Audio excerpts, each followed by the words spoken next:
Okay, so She-Hulk episode 6 is now out and we are officially in the last third of the season. The entry is filled with Easter eggs, hidden details, and a lot of callbacks to the comics that we're going to be breaking down in this video. Now last week ended with two big teasers, the first of which was that Jen was given an extra costume, and the second was that Daredevil was going to be coming to the show. Jen also defeated Titania in a legal battle, and we once more saw an appearance by Todd, who I'll talk more about later on in the video. As you already know, Daredevil isn't in the episode, and after last week's tease, it's another Ralph Boner that makes my Ralph Boner go down. I was even hoping that we'd get a Book of Boba Fett situation, where we actually had 2 episodes of Daredevil, Netflix's Daredevil, but because we didn't, I've smashed my f***ing TV up, cancelled my Disney Plus subscription, and I killed Sparky too. I killed him, and I'll kill you! I'll kill them all! I'm guessing he's coming next week, or they might just be dangling the carrot in front of us so we keep watching the show. Were you disappointed? That's my first question up top. Do you care? Let me know below, and if you enjoy the breakdown, then please Hulk smash that thumbs up button, and don't forget to subscribe for reviews and recaps on the series every week. Without the way, a huge thank you for clicking this. Now let's get into She-Hulk episode 6.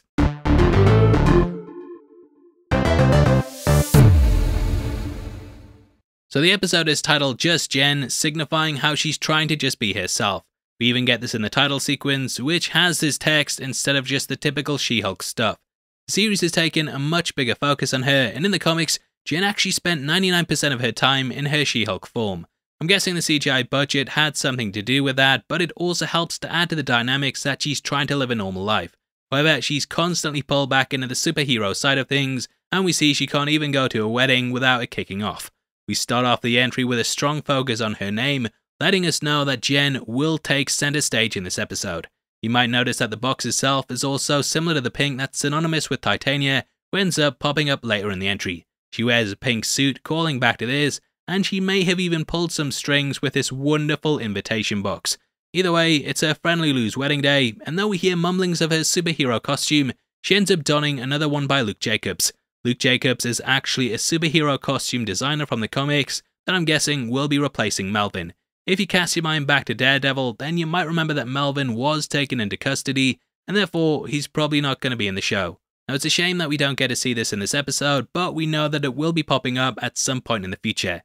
Kind of feel like this entry is based around the movie Bridesmaids, and though we've had strong Ally McBeal influences with it even popping up in the bar in episode 2, they've clearly pulled from other things. Might be also based on the movie My Best Friend's Wedding. I don't know, I haven't seen it, so f*** off. You don't come to my channel for wedding stuff, do you? Because I've got no idea on that shit. Anyway, Nikki ends up working alongside Mallory Book, who pretty much provides the foundation for the B subplot story. Now Mallory Book is an interesting character due to what happens to her in the comics. She ended up becoming an enemy of Jen due to her constantly causing lots of chaos in her life. Though they work together for the Titania case, I can see the tides turning, and she may end up being a mid-level villain that reports to the higher-ups. Known as the Face who never lost a case, she ended up becoming part of a shadowy organisation that tried to create their own version of She-Hulk. Jen brought this down, but it could end up tying in with the blood plot and those that want to create their own Hulks. Now Shulky shows up at the event with all attention turning to her due to her being in her She-Hulk form. Her mate begs her not to upstage her at the wedding, but this ends up not being the case. We know her name is Lulu, and this might be a nod to Louise Grant, aka the blonde phantom from the comics. She's not really featured that much in She-Hulk, so probably a reach, but the nickname Lulu was also shared by her, so I thought I'd include that just in case.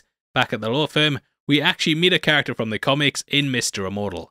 In the source material, Mr. Immortal was a character that discovered he was unable to die after attempting to end his life several times. Initially, he wanted to do nothing more than die, but realizing that he couldn't gave him a new sense of vitality. This enabled him to do more and more dangerous things, and he slowly grew reckless over time.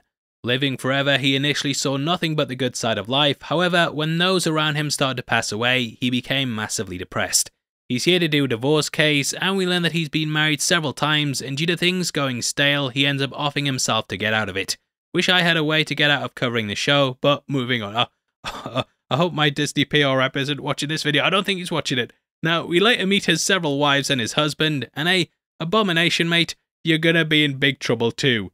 The guy's basically amassed a fortune over the decades and stuff like Apple shares from 1981, but he's still gonna be torn a new one if this settlement goes their way. Either way, Immortal Man is another male piece of for the show, And to get out of the situation, my man jumps out of a window, denim style, from the IT crowd. Landing on a security guard's car, we get our QR code for the episode, which is a link to West Coast Avengers 46.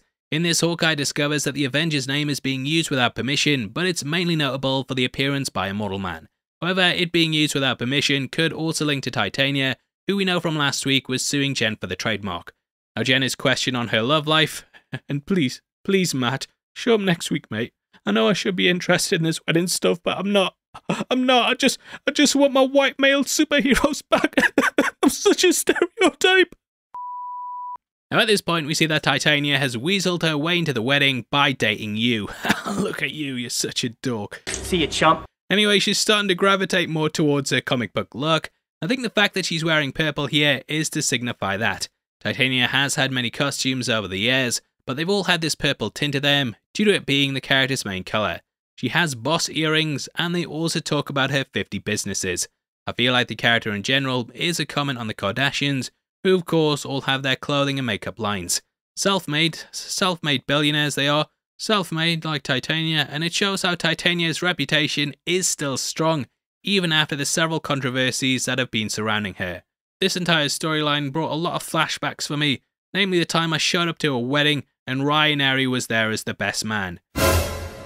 Like mine, Jen's pleas to expose the whole thing falls on deaf ears, and she ends up going outside to do what I did, which is sit alone because I f***ing hate Ryan Airy. I f***ing hate him. Shut the f*** up, Ryan Airy. Now here we meet Josh, who's there to pull, and unlike the other men, he actually seems like he might be interested in Jen. In the credits we can see his name is Josh Miller, but I don't know any characters called this, so let me know if you do. Now back at the office we get mention of some very important villains in the Intelligencia. If you watched the leaks part of our video last week, then you'll know how he talked about how Daniel RPK reported that these would be popping up in the series. In the comics, they're basically a supergroup of extremely intelligent villains that are made up of the most monstrous minds on the planet. This lineup includes MODOK, and we know he'll be popping up in Ant-Man Quantumania. Here the name is used for a website that's said to be for hateful man-babies, but we discover that it's actually all a bigger organisation. They are probably going to be the big bads going ahead, and Nikki even writes down the name, just in case you missed it. Now these tie in heavily with the Hulks and the potential DNA plot that we're getting. RPK said that the Intelligencia were the ones behind it all, and it's likely that we'll get the leader popping up, or at least a tease to him. Tim Blake Nelson was brought on stage at D23, and it's been confirmed that he will be appearing as the leader in the next Captain America movie. Because of this, I think we will likely find out that he's been working behind the scenes to try and get She-Hulk's DNA. Much like Jen, he ended up going into his own transformation due to the Hulk's blood, and therefore it makes sense that he'd try to get more. I don't know where he's been for the last decade, but I think that he's probably behind this in some form or another. The leader being the big bad for Captain America brings a lot with it, and due to his vast intelligence, he's likely hired out other villains to help create a new world order. In the comics, he wasn't really someone who fought hand to hand with people, but he did pull in other supervillains to help do the dirty work. He also created Red She-Hulk, which would be a great foe for Jen to face off against in the future. He may even tie in with a potential Red Hulk plot, though it is difficult to guess how Marvel will navigate this due to William Hurt's passing. Now back at the wedding, Jen dons her bridesmaid's dress, which is way too big for her, showing how she probably gave the measurements for She-Hulk. She's got the best date that anyone could hope for, and hey, it could be worse, love, it could be worse. Now we get a DJ set by Ched, who's called DJ Incredible. He rocks a Hulk t-shirt, and will also be somewhat cousins with the Hulk, cashing in on the name, whereas Jen doesn't want to. Jen gets mortal, and it reminds me a lot of Matt Smith's dancing at the wedding in Doctor Who. Weirdly, Matt Smith has done a lot of weird dancing scenes, and I've heard he's a Damon on the dance floor, eh? Now she later tries to ring Bruce but can't get through, and it's been so long I totally forgot about the Sakaar stuff.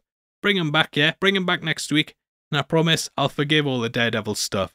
Now we see the settlement playing out, and Mr. Immortal mentions Baroness Cromwell, which could be a nod to Lily Cromwell from the comics. This was a vampire character known as Baroness Blood, who also had lots of ties to Dracula. Due to the length of the marriages and children involved, it makes things very complicated, but Nikki sorts it all out. She gives the women what they want, girls get it done, and Paul gets torn a new one, like I will when I lose my subscribers in the divorce. Now Jen feels like she falls short of her alter ego, but Josh makes her feel amazing, however it's ruined by having to vomit. As we know, when she's in her She-Hulk persona, she can't get drunk. This actually led to a big scene in the comics. Jen was getting drunk at the bar when she was offered the job by Holloway, and he asked her to turn back into her normal form so that he could formally present it to her. She did, but doing this made the alcohol hit her system, and she ended up crashing out on the floor. Titania starts a fight with her, and Jen stumbles when turning initially, reminding me a lot of Bruce being unable to do it in Infinity War. She cracks the ground with her foot, and this is similar to iconography from the Dan Slott run. It's better than the courtroom fight, though it ends pretty quickly when Titania face plants and makes a public display of herself. It initially seems like Lulu will be angry, but she's just happy to have She-Hulk at her wedding. From here, we then jump back to Nikki and Mallory and see them checking out the Intelligencia website. Now, the Intelligencia website has a couple of Easter eggs on it, and these are all really interesting. Weirdly, the QR code on the security truck is missing, making me think they CGI'd it in and then forgot to do it here. In the top left, we can see the top 10 best travel destinations, and on the map, we can see the city Cookville. This is a location that showed up in Loki, and Sylvie actually bombed this area in an alternative timeline. They end up pressing the slutty She-Hulk tab, and this leads to a members-only login. There is a Hulk King hashtag, and the character Hulk King is an emperor in the comics, which ties in with the crown that we see him wearing. I also feel like this face is based on Peppy the Frog, aka a famous meme on the internet. This may end up being the leader, as the character of course used a similar way to contact people in The Incredible Hulk, and I wouldn't be surprised if this is linked to him, with him also being a Hulk. Nikki creates an account, and she uses all the typical language that you'd see on a misogynistic forum. Should call it Intelligencia, crap joke, but we also get a split-second flash of her account, which has a couple of digs at bro culture on it. Lots of talk about Bitcoin, crypto, and protein, and we also see the mention of elk hunting. Feel like this might be a shot at Joe Rogan, but let me know below. Also, yeah, if you like Joe Rogan, I'm not having a go at you yet, I'm just pointing it out. I listen to his podcast if people I'm interested in are on it, and I'm not down with this whole hating everyone because they said something that you disagree with once. You're all welcome at the Kevin Spoilers Show. Even you, Ryan Airy. Even you. See, that was nice. Now, on this Reddit-esque site, there's calls to cancel She-Hulk, shoot her, and posts calling her dumb. There's also a collection of memes going over how she's stupid, how she wants equality but still wants you to pay for dinner, how she wears yoga pants but gets mad when you look, and how she dresses like a man. This latter is because she couldn't fit in her suits and therefore had to buy men's clothing in order to walk around the office. There's also one talking about how Hulk would beat her in a fight, which I think is Marvel being like, we all saw what happened in episode 1, right, didn't we? She-Hulk bit the Hulk. Now Nikki ends up telling Jen against Mallory's wishes, which could end up being something that she taps into if she ends up becoming a villain. At the wedding, we see the Intelligencia are spying on Jen, and they discard the bent needle in favour of a vibranium one. Anyway, it's New Time shirts available at zeroedition.com. I thought it's a character that constantly keeps popping up, and after last week's episode, I have even more questions about him. He was of course going to GLKH, but I don't know why he'd be interested in a superhero law firm, unless he was only going there to get closer to She-Hulk. If you've been checking out our breakdown so far, then you'll know how we've talked about how we think he was the same guy in the Wrecking Crew that tried to jab a needle in her. Played this a couple of times, but just in case you missed it, let's listen to the voice similarities. Impenetrable skin. Yeah, my skin is impenetrable, at least with anything on Earth. Even vibranium? Once you turned into She-Hulk, I couldn't pierce that nasty green skin. Damn it! Boss gonna be mad. Here he is, of course, talking about jabbing a needle in her, and he also tried to jab a needle in her on the date, eh?